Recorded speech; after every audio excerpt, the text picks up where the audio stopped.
You ask Tiger to calculate. This deals with finding the midpoint between 2 points. The midpoint between the 2 points is -19, -31.5.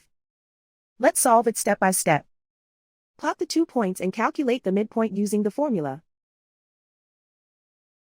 The coordinates of point 1 are, x1 equals -2, y1 equals -22. The coordinates of point 2 are, x2 equals -36, y2 equals -41. PM represents the midpoint of the 2 points.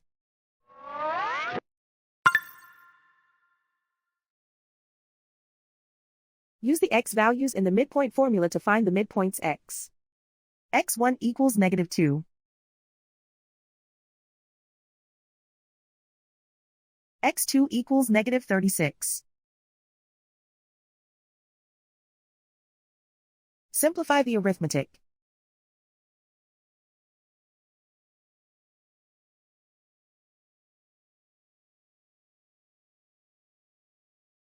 Use the y values in the midpoint formula to find the midpoints y.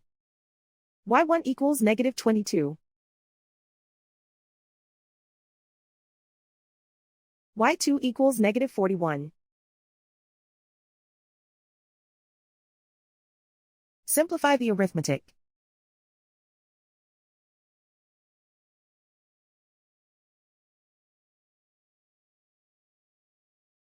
And so, the midpoint is -19, -31.5.